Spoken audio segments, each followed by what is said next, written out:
With fall on the horizon, the 70th annual Primetime Emmy Awards is scheduled to return September 17. Nominees for television's biggest night were unveiled Thursday, featuring many veteran nods alongside some surprises. Grey's Anatomy alum Sandra Oh received a nomination for Outstanding Lead Actress in a Drama for her work in Killing Eve, making her the first ever Asian woman to do so. The late Anthony Bourdain was nominated for 6 awards for CNN's Anthony Bourdain, Parts Unknown. Unsurprisingly, voters stuck to guns when recognizing staples like William H. Macy for Shameless, as well as Blackish stars Anthony Anderson and Tracee Ellis Ross. There were, however, some actors and shows who failed to grab the attention of voters. Here's a list of snubs from this year's Emmy Awards nominations list. Kristen Bell, The Good Place. NBC scoring a well-deserved Outstanding Comedy Series nomination for this critically acclaimed series was slim. The Emmys, however, should have at the very least recognized its ever-so-charming star, Kristen Bell. Despite being a television veteran, she's failed to capture attention from voters for her efforts. Ted Danson's nod will do for now. Alison Brie and Marc Maron, GLOW proved to be a hit for Netflix for a variety of reasons.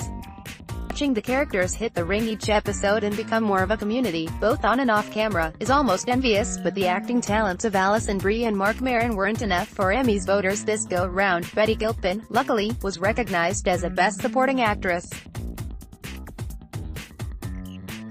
Freddie Highmore, The Good Doctor. Freddie Highmore's ability to skillfully and tastefully portray a young doctor with autism should have been an obvious choice for voters. While his efforts were recognized by the Golden Globes in January, the Emmys didn't jump on board. He carried the ratings hit for ABC with ease, making him the perfect contender. Twin Peaks, the return to the surprise of many, Twin Peaks wasn't nominated in any of the show's major categories. To a degree, it's understandable that the twisty show may not have hit well with voters, but star Kyle MacLachlan should have received a nomination. Eric McCormack, Deborah Messing and Sean Hayes, Will. The show proved to maintain what made it fresh in its initial run by tackling today's most controversial issues, including President Donald Trump. Like with Highmore, Eric McCormack earned a Golden Globes nod for his portrayal but zero attention with the Emmys. This is surprising because it was an Emmys darling in its earlier run. Megan Mullally, however, received the nod for Best Supporting Actress. Orange is the New Black. Orange is the New Black has never shied away from controversial subject matter related to prison life, and Season 5 was no exception to this. The show's latest season managed to follow the Litchfield women over the course of 3 days as they continued to fight for their rights, which, spoiler alert, resulted in their being removed from the facility. The most likely reason for the Netflix show's snub is that it has grown stale among voters. Mandy Moore, This Is Us. Sterling K. Brown has shown audiences time and time again how skillful he is an actor in This Is Us, and he was rightfully recognized for it.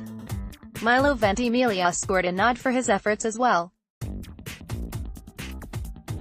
Mandy Moore, on the other hand, I wasn't so lucky, despite succeeding in delivering some of the show's more memorable scene-stealing moments in its sophomore season. Modern Family. Thanks to the Emmys, Modern Family's nominations streak has officially been broken.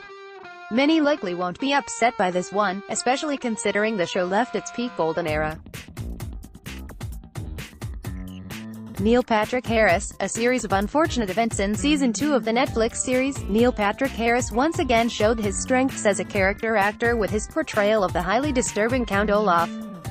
While the show did score 2 nominations for Outstanding Children's Program and Outstanding Fantasy, Sci-Fi Costumes, Harris is unmistakably missing from this year's nominees list.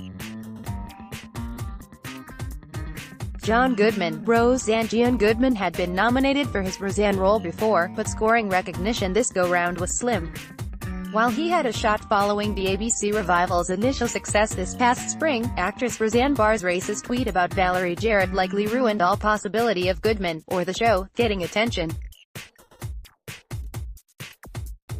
Sutton Foster, younger is steadily growing a fan base, so maybe viewers can chalk up Sutton Foster's snub to voters' failure to watch the show.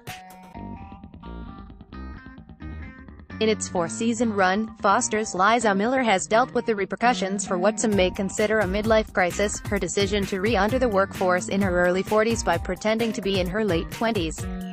Foster succeeds in not acting her age, and her Emmys nod for doing so is long overdue.